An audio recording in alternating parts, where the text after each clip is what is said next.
Hello, hello, hello. And welcome to another episode of Break the Cycle with me, your host, Joshua Smith. I hope everyone is having an awesome Thursday. It's Thursday. It's almost the weekend. Damn, I took last night off, and then I plan to have the show tonight with my good friend Reed Coverdale. As you guys know, we had dinner, as I normally do before a show. I usually get home from work and then have dinner. Of course, I was off today, and so I made burgers for the kids and some, butter sauteed fall veggies. It was pretty good. And my son, who's, trying solid food pretty regularly, all of a sudden got red all around the mouth and his upper lip swole up. It was pretty scary. So I called the advice nurse and immediately took him into the ER to find out that he was fine. So he's good. Thanks for all the prayers and all the people who were quick to tell me they were looking out for us and worried about us. I appreciate you all. But we got a great show for you guys tonight. I'm sorry it's a little late, but we'll start off with some sponsors. Of course, we have toplobster.com, the man, the myth, the legend, my good friend and partner on Break the Cycle, who you will see on Break the Cycle tomorrow night, as long as I don't have any more crises, hopefully. That would be nice. And also, you can get this fuck around and find out hoodie that I'm wearing tonight, bright green, to make a statement by using BTC at checkout at toplobster.com for a 10% discount, or you can join the Patreon, subscribe star, become a member of this YouTube channel under all of my videos and get yourself into a private Discord server where you can get up to 30% discount on all of Top Lobster's new gear. Why is someone is blowing me up? Stop it. All of his gear up to 2 weeks before it goes to the general public at a 30% discount. I said that already, didn't I? And of course, executive producers of the show, anthemplanning.com for all your emergency and crisis planning needs. Check them out today, see what they can do for your business, home, or personal life. They're doing a wonderful job that the government has historically sucked at, much cheaper and much more efficiently. Seriously, guys, go check them out. Especially if you own a business, if you're thinking about owning a business, if you got a friend or family member or somebody that owns a business, go check them out, see what they can do, man, because they're helping out one of my viewers now, and they're amazing, and I'm sure they're going to be able to save you a ton of time and money and all that great stuff. So definitely check them out. Guys, we got a great show for you tonight. My good friend, I love this guy to death, man. Like, I really do.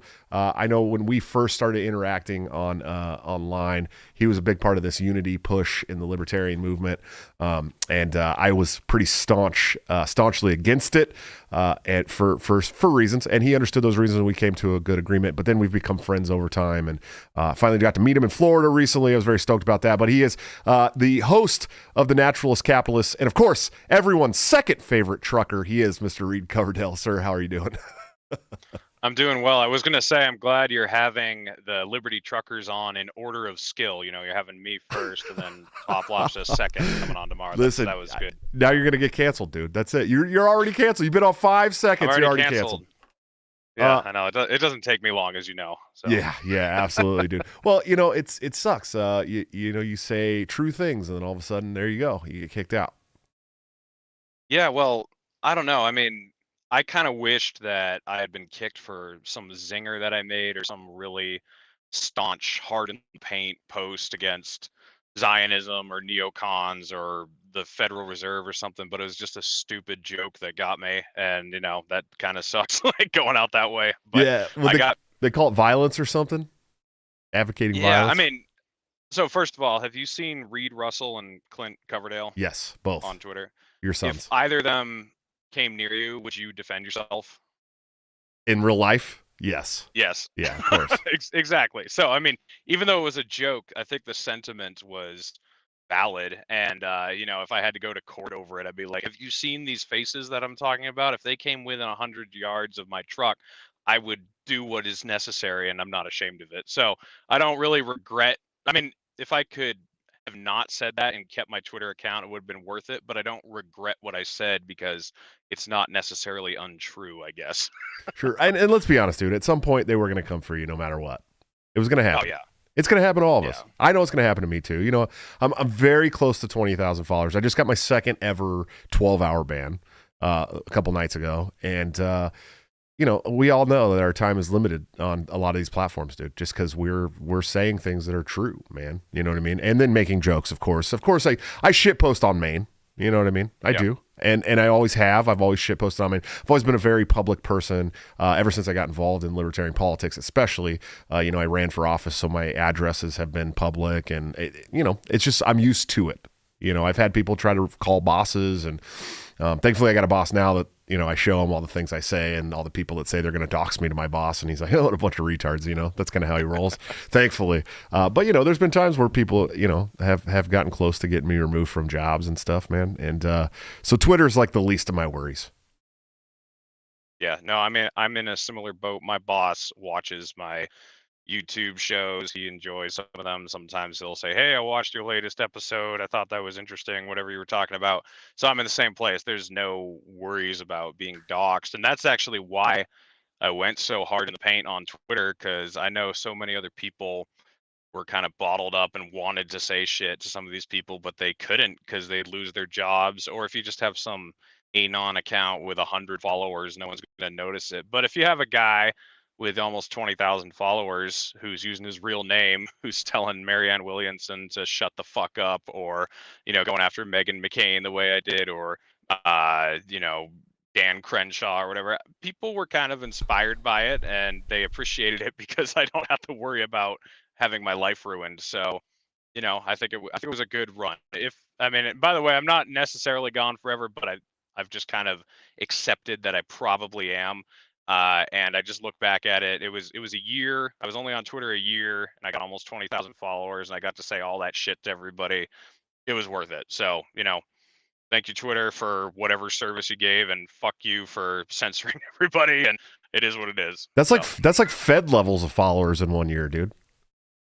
I know. Yeah, it's pretty nuts. I mean, Dave Smith helped me out a lot, Sure. and then Ryan Dawson. Like, not many people are willing to have him on the show. I know Right. you've had him on twice, but if you are willing to take that risk, you do get a lot of diehard supporters, and probably half of my fans are Ryan Dawson fans. So I love you guys. Thank you some of my for most watched helping me out. shows are the two shows that I've had Ryan Dawson on.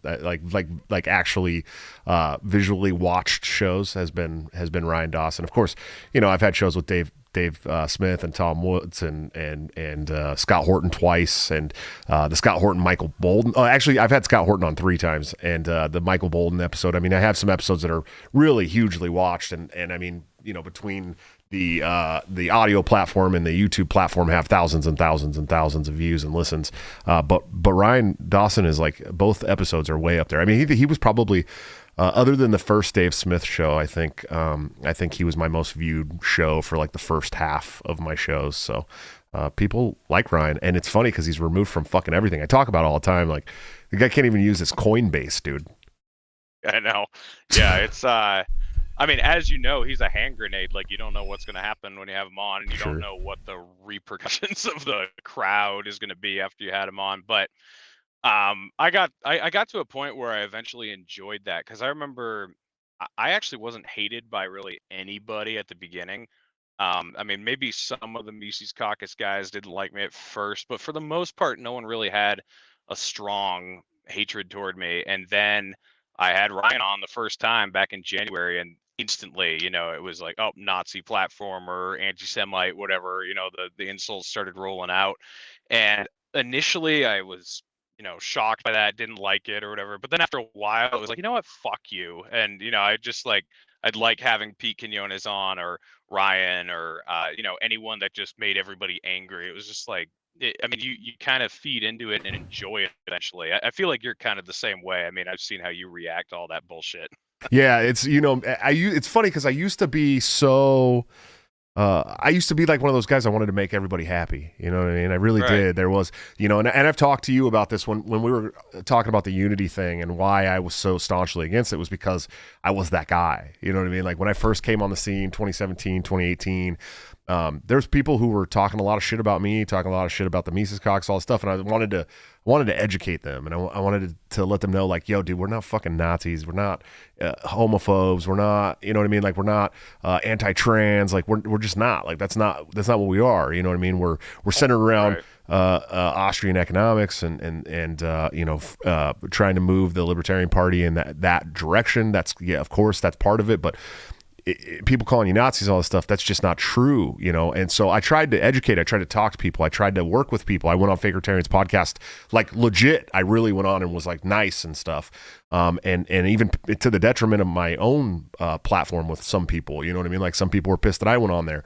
And I tried. I really, really tried. I tried to make it work. And they continued to talk shit about me and behind my back and to my face. And it was like, okay, well, fuck you guys. And I got to a point where I just am no longer willing to capitulate to anybody. I don't give a fuck what it's about.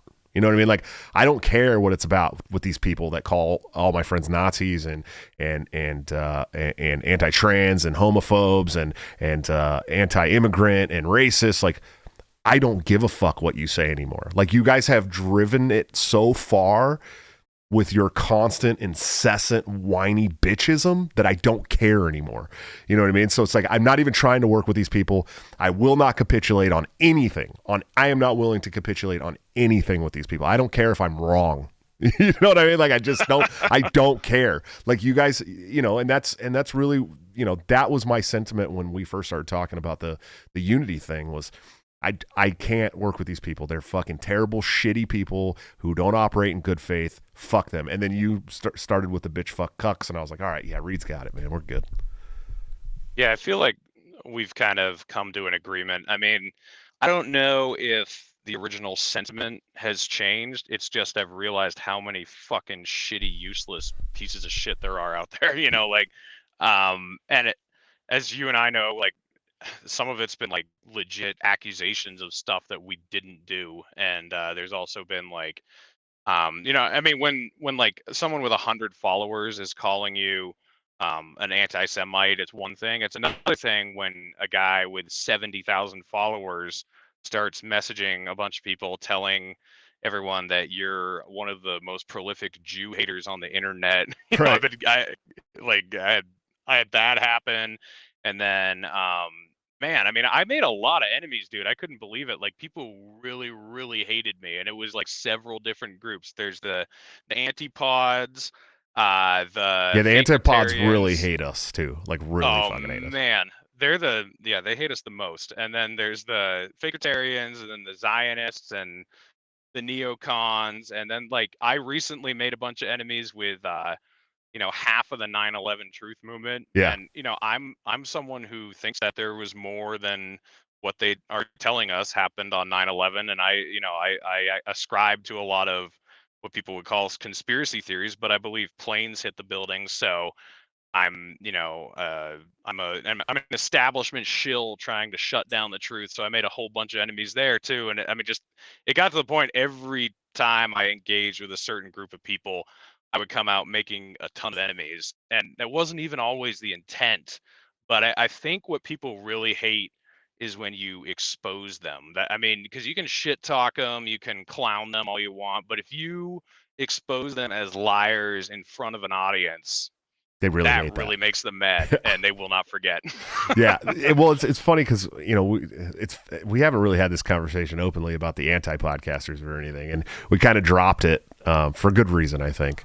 And you know, we were all gearing up to go hard in the paint, like real fucking hard.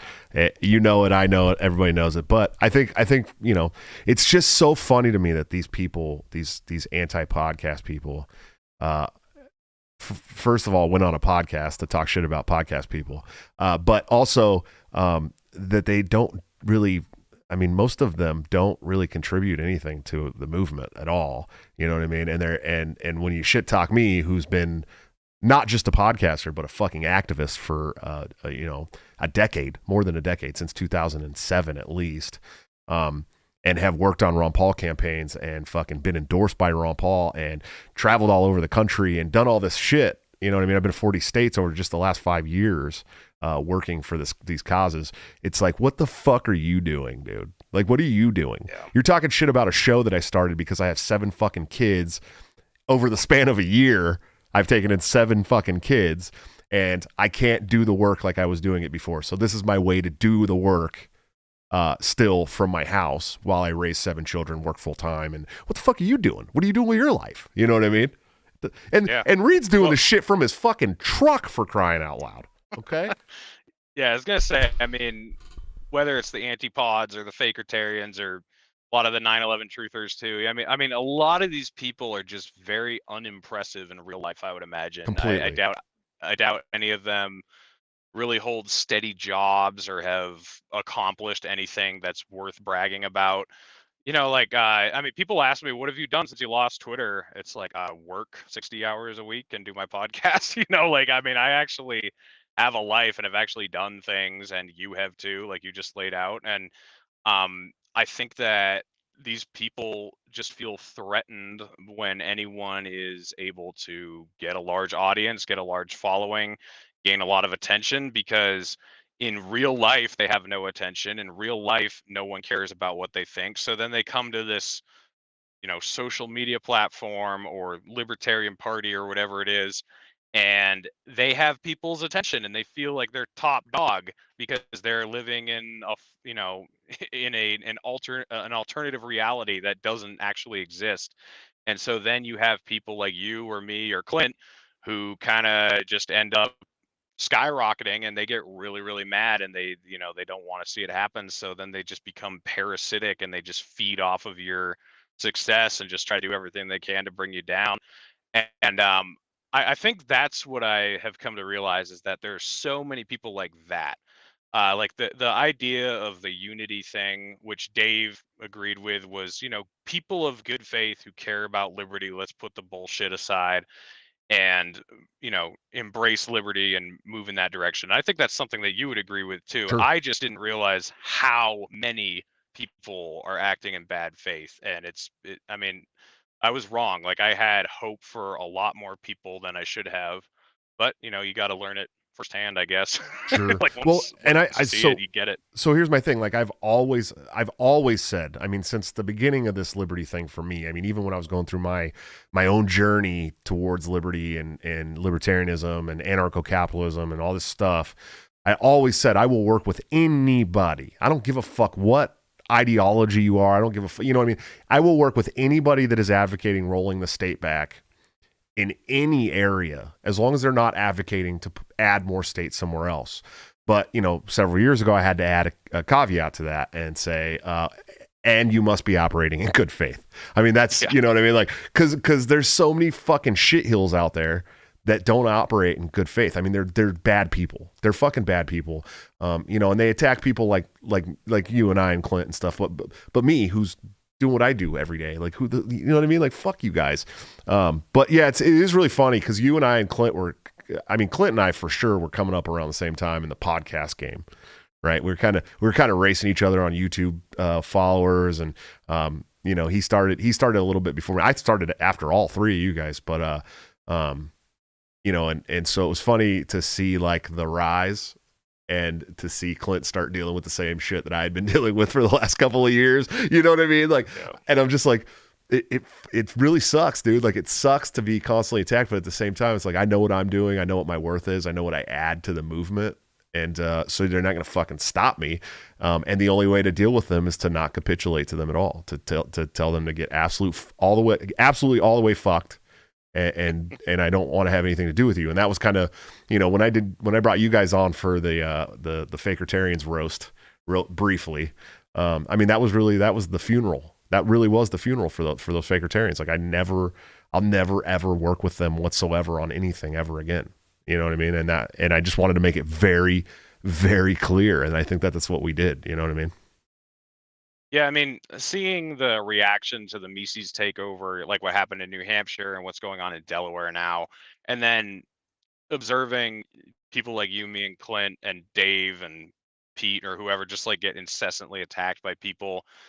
I mean, and some people have, I think, criticized us in good faith, and they've said, "Hey, I think, I have this criticism of you. I think you do this the wrong way, or I think you're short-sighted here," and that's fine. Like, I'm always open to that type of criticism. It's when it's, "Oh, you're a grifter," or you're a fake libertarian, you're a Republican posing a, whatever. Like, when it's just these dumb accusations like you've had, that gets really old. And but I think the bystanders who see what's happening in Delaware right now and saw what happened in New Hampshire, see what's happening to us, I think it has no end result other than absolute disdain for all those people. Sure. Like what happened in New Hampshire just completely backfired.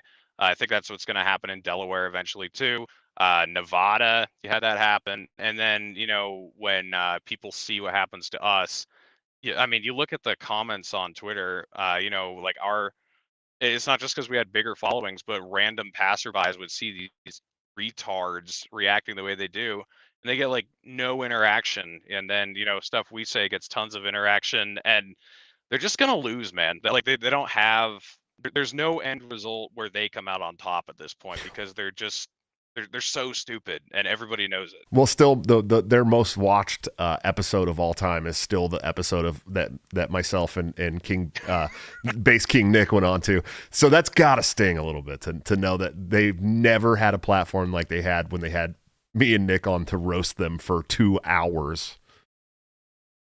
Yeah, no, it's beautiful. I mean, I do just like a stupid little live stream while I'm loading an excavator or something, and it'll get 400 views. Right. And that's like more than they ever get on their stupid, little channel. But So I thought you like, were just fuck them, I thought you whatever. were just a grifter with nothing interesting to say, though. Yeah, exactly. I mean, if I'm a grifter, I'm a stupid grifter because I don't make much money off of this at all. I get the super chats occasionally, and I would have kicked like Ryan Dawson to the side of the road a long time ago if I was a grifter because, like I said, he's a hand grenade and sort of a liability if you want to keep a platform. Sure. But I still have him on once a month. They just removed one of my videos I did with him, and I'm still gonna have him on because I feel like the way I got to where I am now is by being that bold, truthful person, no matter the repercussions. So if I start cucking to them now, like I just lose my identity. I lose who I am. So it's not worth it. So I'm just gonna, keep going until they fucking completely get rid of me. And that's why I'm starting. My biggest regret is, well, I did have a big Twitter platform. I didn't boost Odyssey enough. Right. Now I'm doing that on YouTube because I don't know how much longer I'll have YouTube. So I'm like telling everyone, hey, get over to Odyssey, follow me there. You don't know when I'll be gone. Because we've seen huge people just erased over the last several years who had millions of people following them, and then they're just gone. Yeah. And it's hard to find them. So while you still have a platform, everyone who's watching, make sure you diversify and you divert people to those other platforms. So when you are gone, they can still find you somewhere else. Yeah, this is a good time to remind you guys that I do have an Odyssey too. I've never gotten a warning on YouTube yet, thankfully. And in fact, both of my episodes with Ryan Dawson are still monetized. I don't know how. Yeah. I don't know how they pulled that off. Maybe it's because you have more followers than me still. Damn it. Thanks, Dave. No, just. Oh yeah. By the way, that's a funny note there because you and I always talked about Twitter, the Twitter to YouTube pipeline. Oh, dude, I hate it. It's so clogged. Since I've left Twitter, I gained, and I know Dave did tweet out to go follow me or whatever, but I've gained like 500 subscribers since I left Twitter. So I'm like stuck, dude. Sucks. I'm like stuck at 130 from 5,000, dude. Like I've been, it's just like I'll go up 10 and then drop 12 and then go up 5 and then drop 3. It's bizarre, dude. Like I don't know how to deal with it. YouTube does unsubscribe people from my channel. Like, yeah, I've me had too. it happen. They've told me, they've commented, hey, I was unsubscribed this morning and I didn't do it. And I know they did that on Twitter too.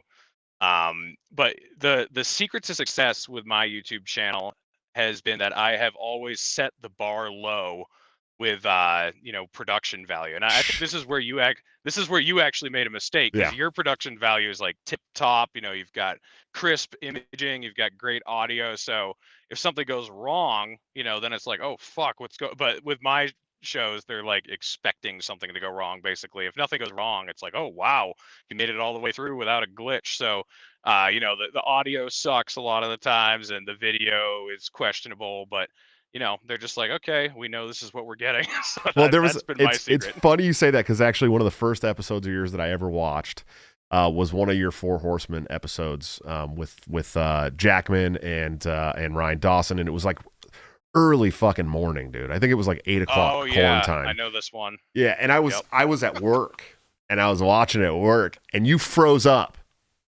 for like 5 minutes, dude, and you were just frozen like. just frozen, and everyone was talking around you, and like no one even knew you were frozen. I think it's like everybody just didn't, you know what I mean? They're like, it just reads. It's just how it reads. But you were frozen, like frozen stiff. And so yeah, I get it, man. But you know, I have my issues too, and they're always audio issues. I always have almost all the time. I forget to unmute something, or you know what I mean.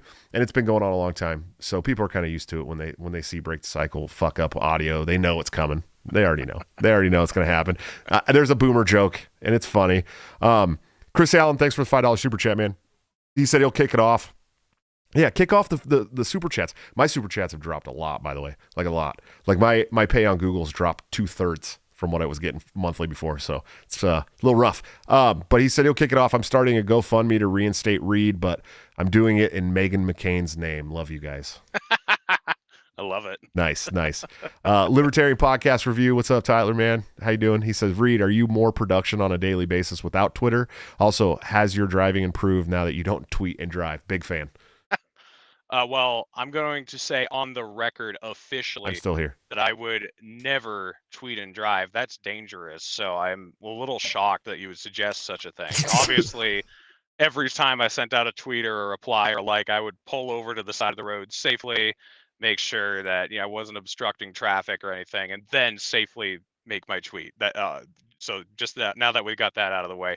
So yes, I'm much more productive because I don't have to stop 200 times a day and find a safe place to pull over and safely tweet. So thank you for asking, Tyler. Yeah, absolutely. Craig, thanks for being a member for 4 months, brother. That's my good friend Craig. Everybody go check him out. He's got a great podcast, The Midwest Voluntarists. He's a good dude, man. He said Josh and Reed don't let the nerds get you down. They don't. They actually bring me up, man. I think that's what's not talked about enough is these guys literally platform me every chance they get. They give me endless entertainment value. I mean, how could you not laugh your head off at John Walmart Burger? You know what I mean? Like, that guy's hilarious, dude. Hilarious. He called us nerds. You know what I mean? Like, that guy's fucking hilarious. He's funny, dude. But not for the reasons he thinks he's funny. You know what I mean? Oh, yeah, exactly. I mean, sometimes, just going at it with the Zionists on Twitter, like I was just like, man, I can't even tell if you are legit or if you're fake or if you're a troll account or the neocons or like the wokertarians. Like, I swear half of them are trolls and they just like realize how easy it is to be a troll in that field because the legit people in that area are so ridiculous that you don't even have to be careful. You don't have to you don't have to refine your acting skills. You can just be the most ridiculous you want all the time because that's how the legit people in those groups are, and it's hard to tell anymore. I mean, it's scary times, man. Yeah, dude. It's like it's hard to tell the difference between satire and trolling and real life, man. And it is sad. It is really fucking sad. It's sad and a little scary, man. I mean, there are a couple times some good trolls got me on Twitter and I realized it. And so then I'd always message them and say, wow, well done. That was beautifully crafted. Because some people, they really have it down to an art. I mean, it's just so good, so well done, so indiscernible from reality that, I mean, and I actually have run accounts like that on Facebook in the past that were parody accounts, but I would just go ridiculous and people wouldn't be able to tell that I was faking it. And so I would get messages from people thanking me saying, holy shit, this is the funniest thing I've seen in forever. You're doing a great job. And so I tried to do that for the trolls on Twitter who would actually suck me in and get me into an argument with them and then be like, oh my God, you got me. because I don't know. I appreciate that stuff. It's good. Claire Foster is the number one troll on Twitter. There's no doubt about it. If I got kicked off, listen, I love all of you, but if I got kicked off Twitter, I'd miss Claire more than anybody, I think. Yeah, he is or she, How dare you? I know it's definitely a dude, but yeah, that account is absolutely incredible. And I was one of the early people to know that was a troll account because now that account has almost like 10,000 followers insane. And it's pretty well known, but I was one of the first guys in the early days to catch on to that. That guy's very good, though. Very good. Definitely definitely the best. I mean, in my opinion, the best. There's some great troll accounts out there, but man, God bless Claire Foster. Just Absolutely. And it's funny because you're a good troll when the people that you're parodying start to like, yeah, you get them, girl. You know what I mean? Like they're like egging you on because they think that you're serious. That's when you know you've ascended to like master troll because, but that is, I'm telling you, I'd miss a lot of you guys. I really would. But man, Claire Foster's got my heart. Sorry. That's going to be. Yeah. My favorite. I used to message Claire and be like, yo, you're doing a great job. Thank you for doing God's work. I appreciate it. And Popo's up there too. Yeah. Like no matter what you feel about Popo, the sending nutsack pictures to blue checks, it's the funniest shit I've ever seen in my life, dude. Ever. Yeah, they both have very different styles because Polpo's not pretending to be something where Claire is. Right. But yeah, they're both amazing, fucking hilarious. It's I do just miss amazing. that shit. Yeah. That's what I do miss. Like you said, you'd miss Claire the most. Like I do miss the fucking hilarious shit that would just happen every day.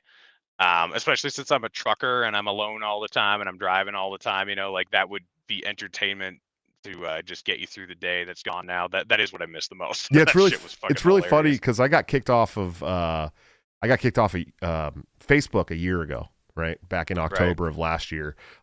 Coincidentally enough, I really think I got booted for fucking stumping for Joe Jorgensen, which I'm like, really, dude, of all the things that you guys kicked me off for, it's something I'm not even proud of. Oh, it's just like with me. Like you got kicked off for something that's like, oh, come on, really? Of all the things I've done here, you kicked me off for this shit? Like, I'm not even proud of this.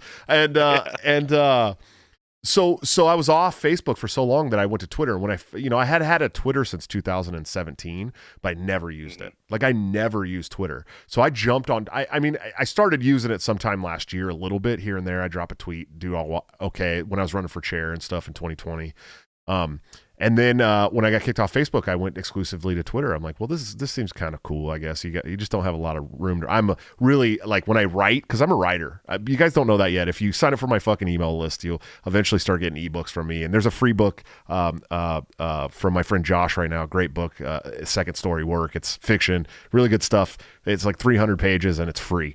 So if you guys start signing up for the email list, you'll get that, plus other perks and emails weekly. But anyways, I'm a writer. I write a lot, and I've been working on novels, and I have a political philosophy book that I got like 3 books active that I've been working on. And so when I got to Twitter, I'm like, man, I can't really write a lot here. It's kind of hard for me at first to get into the swing of like these little quips and stuff.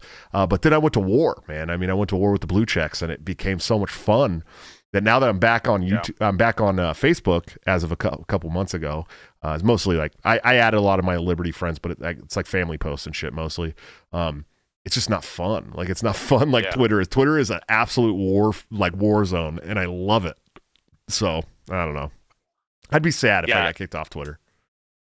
Yeah, the positive of it is I don't even I went on Tower Gang the other night and they were talking about Twitter drama that had happened over the last couple days, and I didn't know any of it, and that actually felt kind of blissful. Yeah, that hurts. I was like, I have no fucking clue what you guys are talking about. I was like, that's painful. Yeah. Like I want to know about it.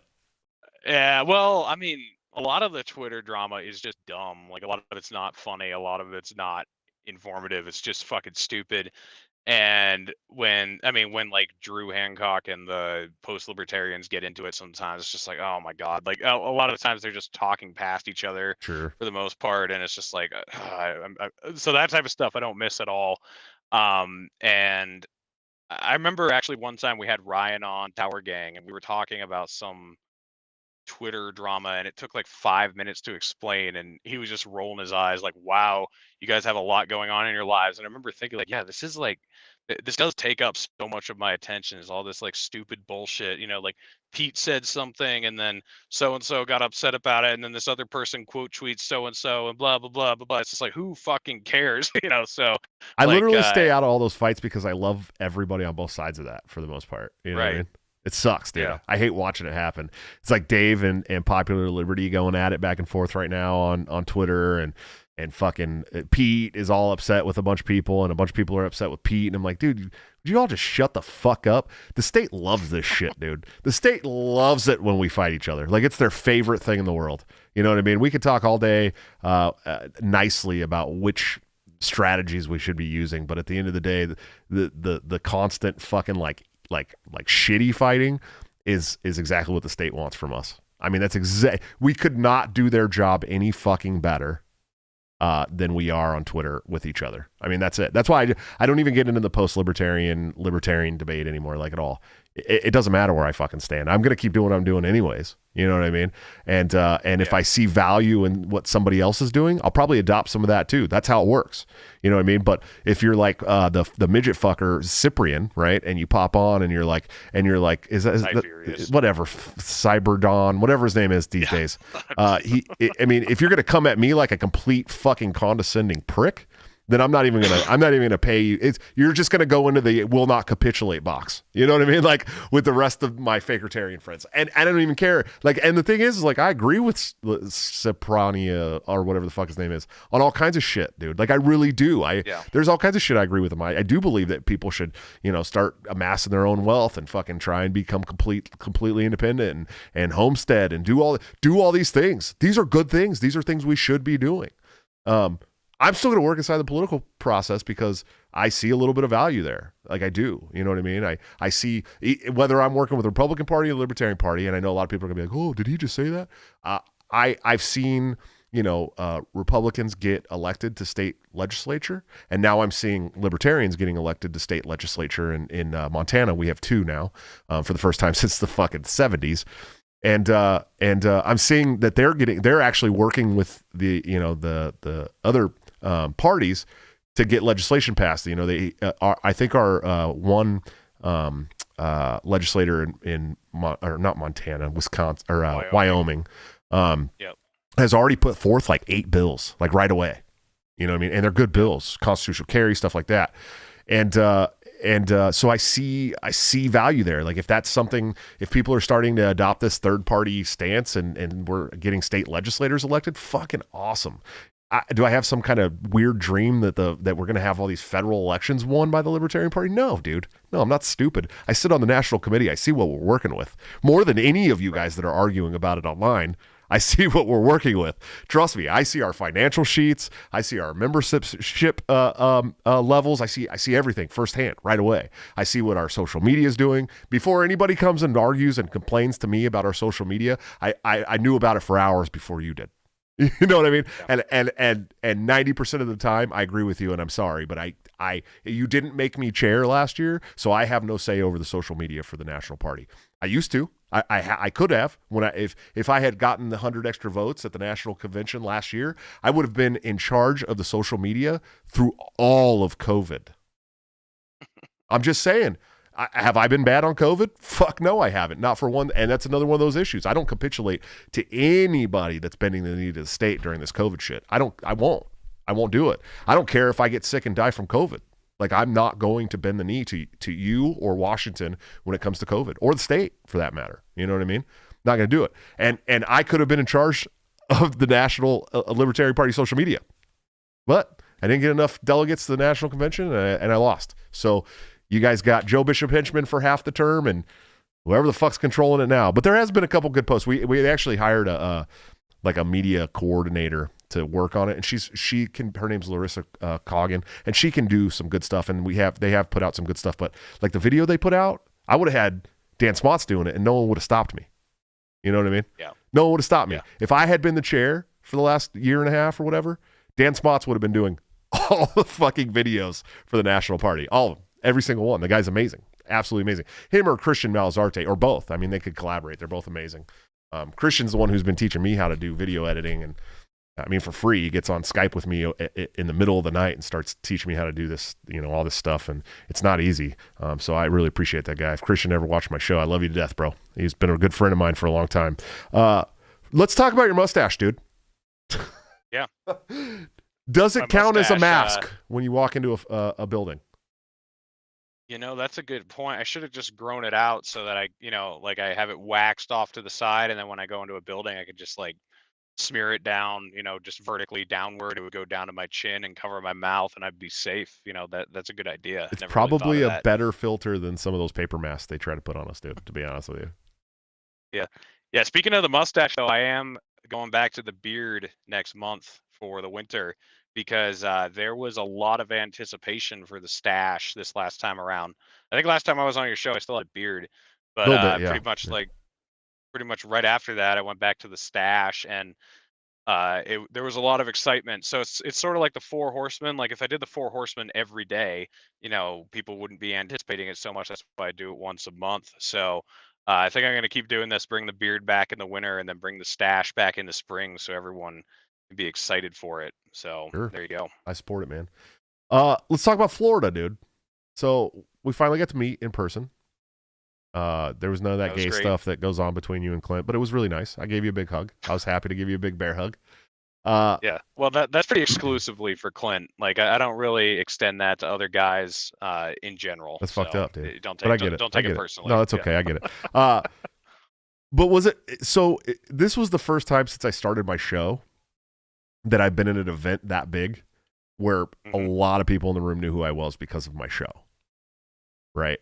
And it was weird, isn't it? It was very strange. Like, it felt really good, dude. Like, bro, I walked up one of the aisles because you saw me. I was spending the most of the time in the hallway. I was only going to be able to be there for an hour or two. I didn't want to, like, you know what I mean? Like, I didn't want to fucking get stuck all night talking to I would have, if I had had time, I would have talked to everybody, but I didn't want to, like, blow anybody off and make them feel bad because I didn't have a lot of time, But I walked in and I walked up one of the aisles because I think it was right when Scott Horton came out, and I just wanted to walk up there and wave at him and be like, hey, buddy, I love Scott. He's a good friend of mine.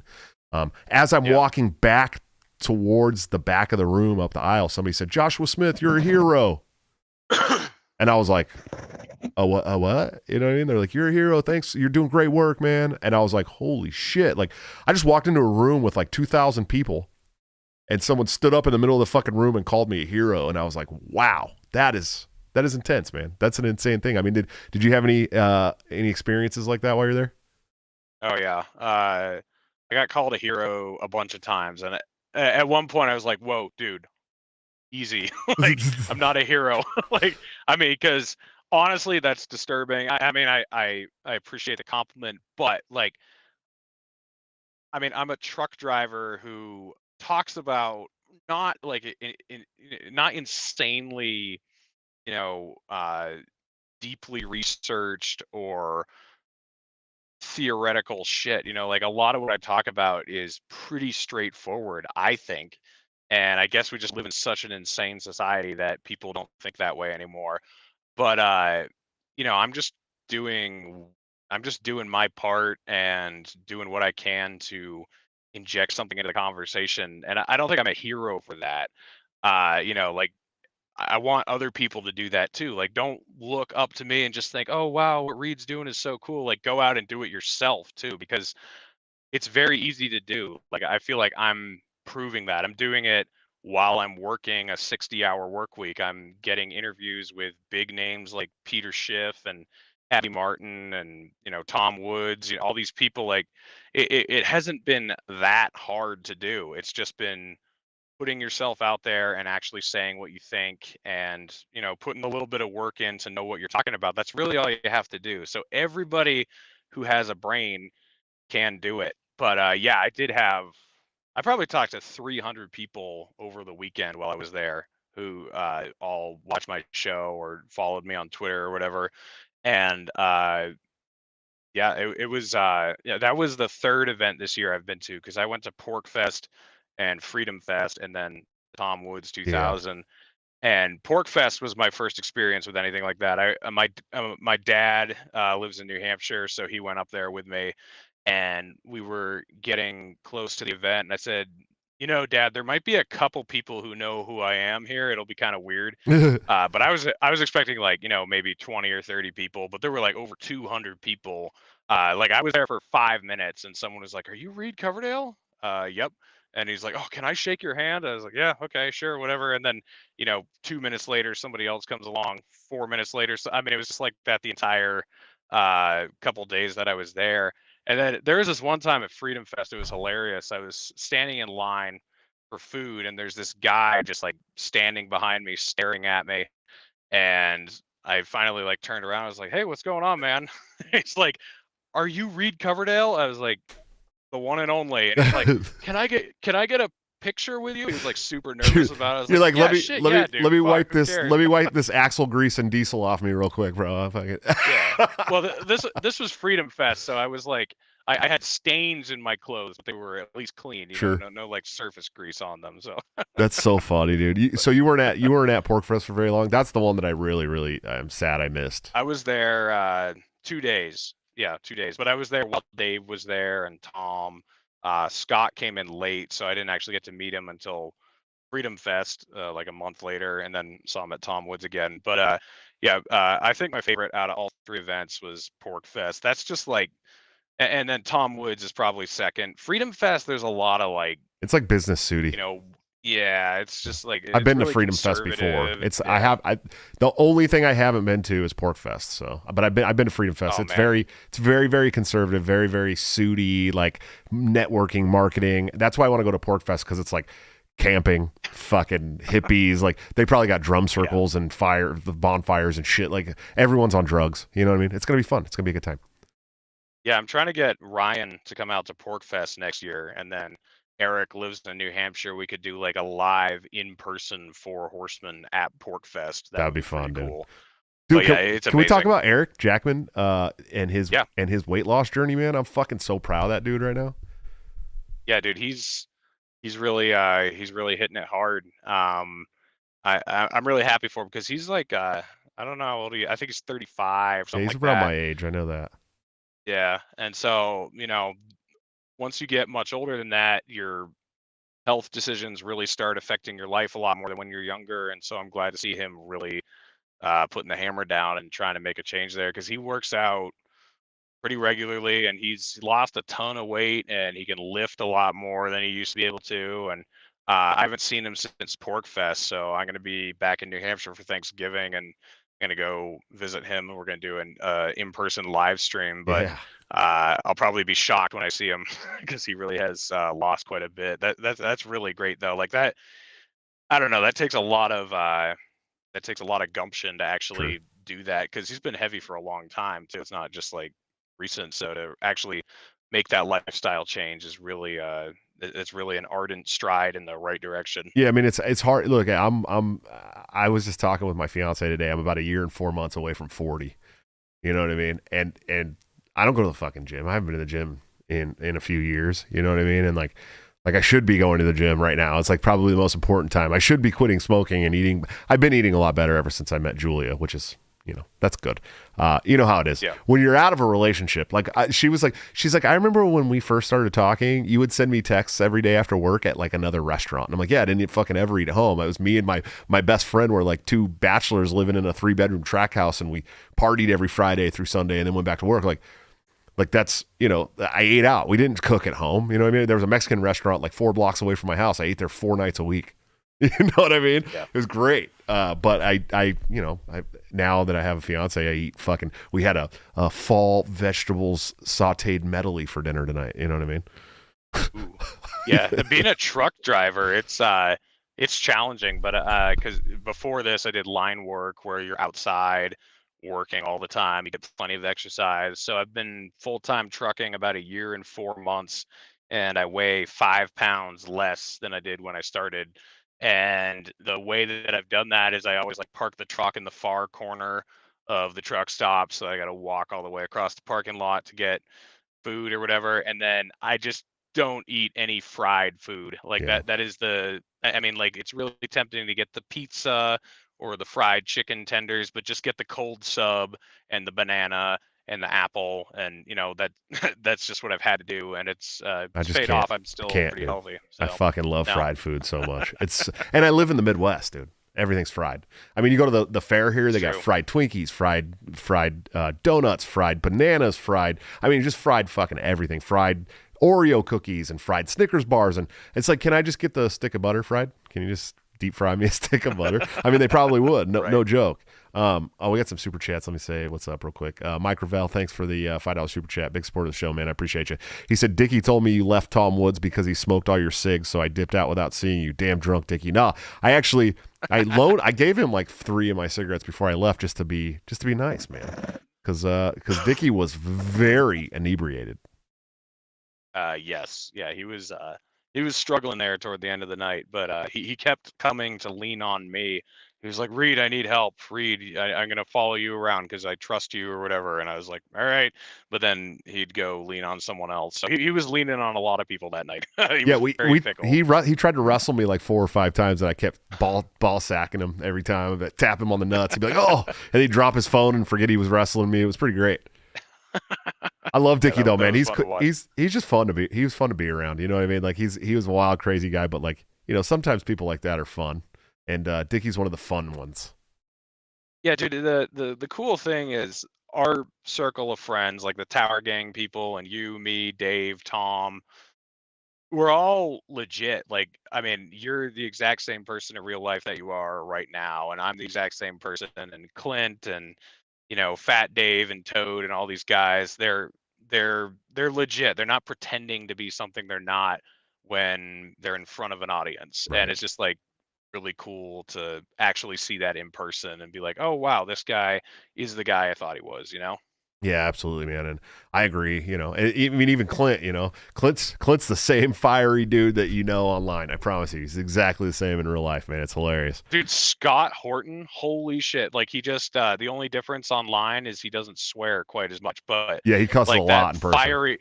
Like I was out in the parking lot with him at Freedom Fest, and he's sitting like 4 feet from me, and he's just yelling at the top of his lungs about Cuba or something. And he wasn't angry, he just gets fiery when he's doing his talks, and everyone around the parking lot's just staring over at us, and it was just great. Like that, I love that guy, man. He's something else. Scott's one of my favorite people in the whole movement, man.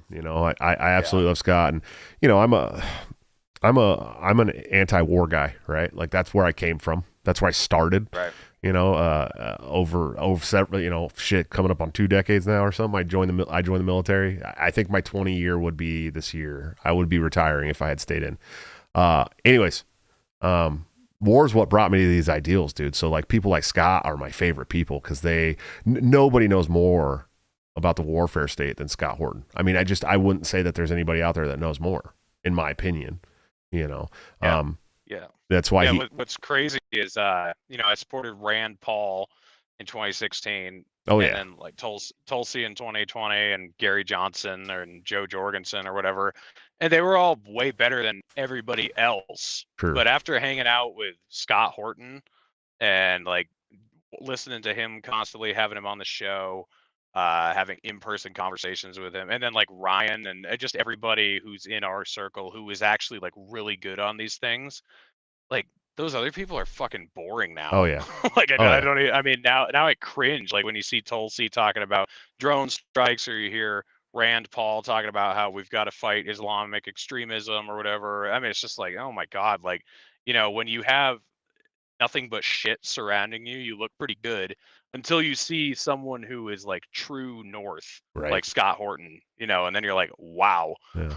It's that's the Overton window shift, man. I mean, that's what we're trying to do. And I think that's what, the big argument in the party for a long time was Prags versus radicals, right? I mean, even before the Mises Caucus was a twinkle in Michael Heiss's eye, right? Right. It's always been the fight between the Prags and the radicals. I mean, and for a long time, the radicals left the party when Murray and them left the party after the Kochs basically won everything, right?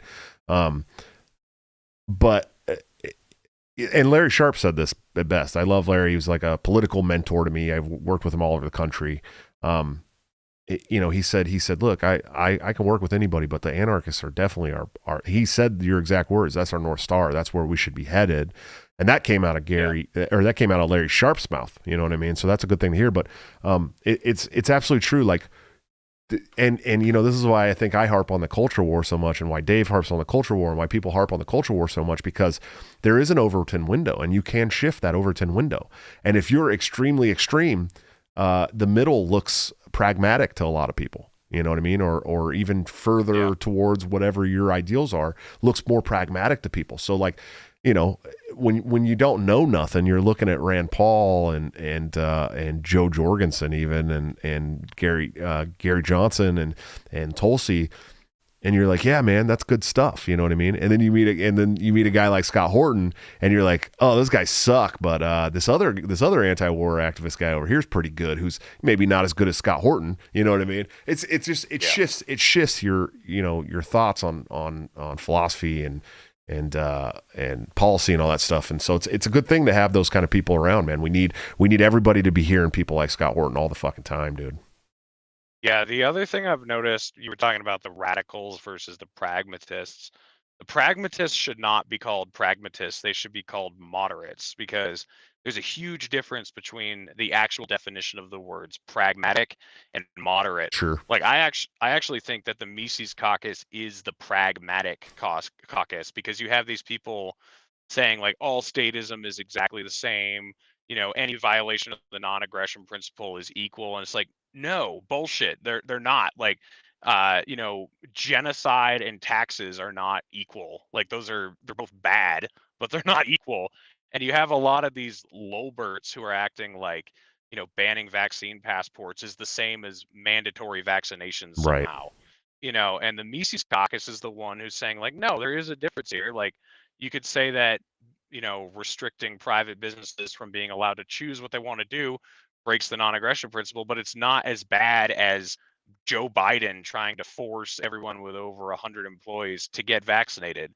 And then like the other recent thing they were talking about was critical race theory in public schools. Like you'll have the Lolbert who says like, oh, just get rid of public schools. It's like, yeah, no shit. But we can't just do that with a snap of a finger. So do you want your kids being taught to look at people differently because of their race? Yes or no? Like, Right. no. I mean, a lot of these people, you just flip the conversation to something else. Like, do you want 6-day creation taught in public schools? They'd be like, no. It's like, okay, so what's the fucking difference? Like you don't want people filling your kids' heads with something that you don't believe. You want them teaching curriculums that are fact-based, and then if they're opinion-based, they should be exposed to them, but they shouldn't be taught as curriculum. Like you should learn about communism and Nazism and all these things, but you don't want them like teaching, a propaganda as though it's truth to your 10-year-old. Right. You know what I mean? Like that's a completely different subject. So I've realized that the Mises Caucus, though it's the radical caucus, it's also actually the more pragmatic one.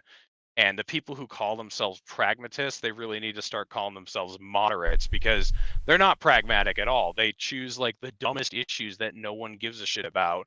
Like, I mean, I don't believe in government borders, but it's not the number one issue to be talking about right now. Like, I want to legalize sex work, but it's not the number one issue right now.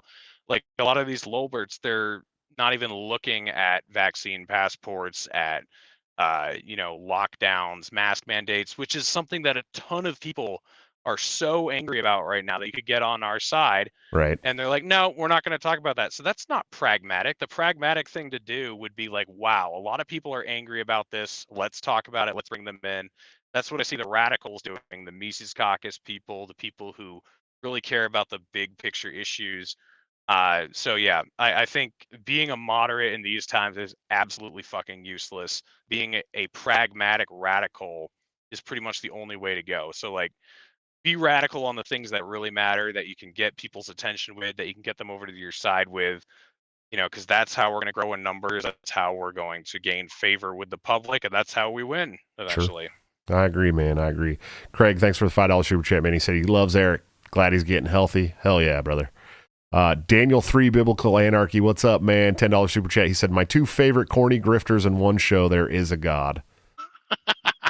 That's a good point. He also said, wait, does Clint know Reed is sticking Josh right now? Unloyal F deserve to be deplatformed. That's not very Christ-like to say that. Yeah, that's not very Christ-like at all, dude.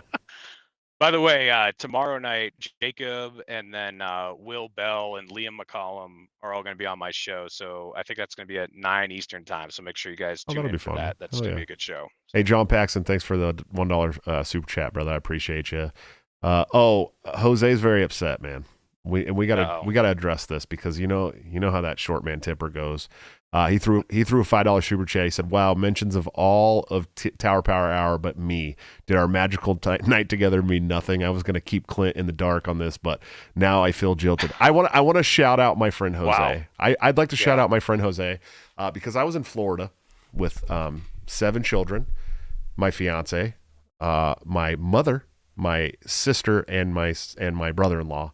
All at the same time. And I had been there for like 5 days already by the time the Tom Woods episode rolled around. And I was stressed out and my feet hurt. And I didn't want to drink a whole lot because I knew I had to get up at like 7 o'clock in the morning to go to Universal Studios the next day or something with the family all day long and walk around more. But I really wanted to smoke some weed, dude, like real bad. Like very, very bad. Because I was like, man, it'd make my body feel good. It'd chill me out and make me less stressed. Jose delivered. He was the first one. And I appreciate you, sir. Thank you so much for that. I appreciate it. And you are short as fuck, dude. But you're like, you make up for it in thick. You know what I mean?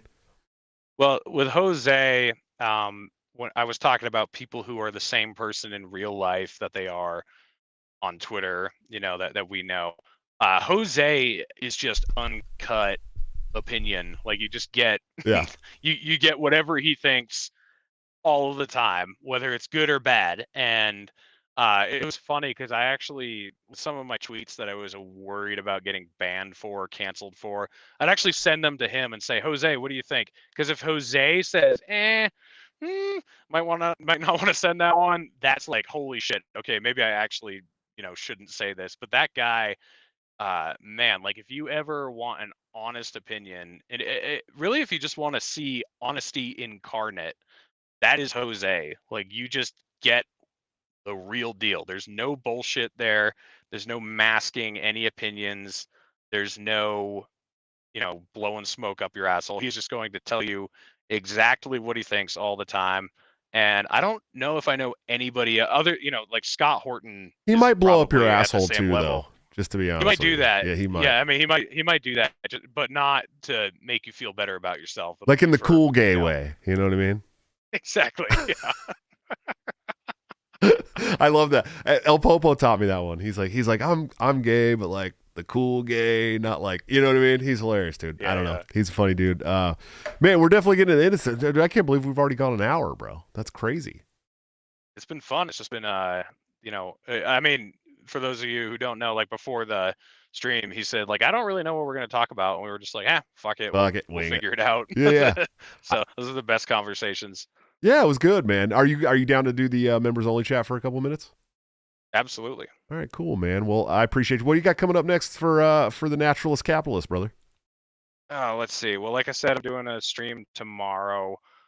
Tulsi Gabbard is going to come on my show. She agreed to it back in April, and then she went on duty for like 4 months, and now she's back.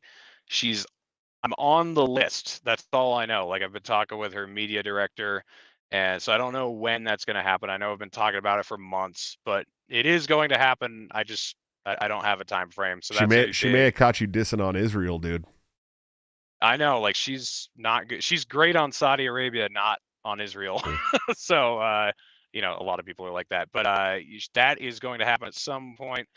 Let's see. I've got Micah Dank coming on Saturday. That'll be interesting. He's been on Clint's show. You guys could check that episode out there to see what he's in for. Man, that's all I've got on the horizon right now. We've had a lot of recent really great shows. Just in case you guys aren't already subscribed to me, Abby Martin, Peter Schiff, Nick Gillespie, Tom Woods. Sorry, dude, you can't say good show and Nick Gillespie in the same sentence. I'm sorry. I'm not allowing that on my show. I know you guys don't get along. I like Nick, but that's fine. But yeah, go check out my old videos. Please subscribe to me on Odyssey, not just YouTube. There's a link in a lot of my recent posts on YouTube to Odyssey. Go follow me there. I'm probably going to also start a BitChute and a Rumble just to diversify and just catch all the views I can. But I'm not planning on getting rid of YouTube. I want to actually, I've got 7,000 something, almost 7,400 subscribers right now. So I want to use that to get the maximum reach I can. So there might be a point coming up where I don't leave videos up on YouTube. I'll just live stream to YouTube and then save all of them on the other channels, just to try to get people to actually go over there and watch them, and also to protect myself from censorship. But for now, I'm gonna keep doing the regular thing with YouTube. I got my first warning and first video removed a couple days ago, so I've still got 3 strikes left. So I'm in the clear for now. But make sure you type in naturalist capitalist on YouTube. If you type in Reed Coverdale, you will find another one of my channels, but it's not political. It's just like it's got travel videos I put up there and World War II movies I made in high school. So if you want to see those, That's you pretty can cool. I'm type in gonna check that out. yeah, type in Reed Coverdale on YouTube, and that's actually got over 8,000 subscribers because you know my M1 Garand bump Yep. fire video. I have that on both channels. It has 500,000 views on the Naturalist Capitalist, but for some reason it took off on my personal channel. It's got like almost 3.5 million views over there. So the subscribers just skyrocketed, and I haven't posted a video there in months. But you can subscribe to both if you want, because that's probably where I'll migrate. If they ban me on the Naturalist Capitalist, I'll probably go hijack that show and start doing politics. But yeah, just keep up with me there. And then I'm also on Apple, you know, Spotify, The RSS feed Anchor, stuff, all all of them. those. Yeah. So just type in Naturalist Capitalists on podcasts, and you'll Whatever you do, don't type in naturalist communist. Stay the fuck away from that guy. Yeah. He's like Is the anti-Reed. He's horrible. Yeah, a lot of people thought I was the naturist capitalist. They were just expecting me to do live streams in the nude. I'm sorry, I don't have an OnlyFans yet. If I get really desperate, maybe I'll start the naturist capitalist too. I can't remember who it was. One of my supporters, one of my patrons, in the Discord server, when I was talking about like ways to get more people to subscribe to the show, and he's like came up with this. I think it was Perry Nord. He came up with this whole plan where we were gonna troll all my haters by starting an OnlyFans account, and then telling everybody that I was like actually really hard up for money and needed all this help, and then just posting my actual show there, and then having the haters have to actually pay to try and see my nudes, and then only get to see the show. We thought it'd be really good. I really should have done it. It would have been good. It would have been a good time. But anyways, Reed, I'm a big fan of yours, bro. You already know it. If you could just give me about 5 minutes, I will get the show closed out. We'll do the members only stream. Sounds good. I'll see you there. Thanks, brother. All right, guys. Another awesome episode of Break Cycle. Sorry for being late. My son is good. He's good. He's doing fine. He got very red all around his mouth, and his upper lip started to swell on one side. So I got him to the ER right away because I was worried. We packed up 5 children into the vehicle and took off to the hospital. The hospital was not ready for our circus family, but it was cute, and he was fine. By the time we got there, it was actually the red was all gone and the swelling was starting to go down. And so it's not anaphylaxis. I mean, it might be anaphylaxis. I don't know the difference, to be honest with you. I always forget. I know anaphylaxis is bad, but it didn't affect his lungs. He wasn't wheezing or anything like that. So doctor said we should be fine to just keep him away from whatever we ate tonight, which we think it's a butternut squash allergy, which is fucking weird because the other times it happened, we actually had butternut squash too. So that may have been why, but he's fine. So appreciate all the prayers and all the kind words on Twitter. I really do appreciate you guys. Hey, like Reed was saying earlier, go find me on Odyssey, man.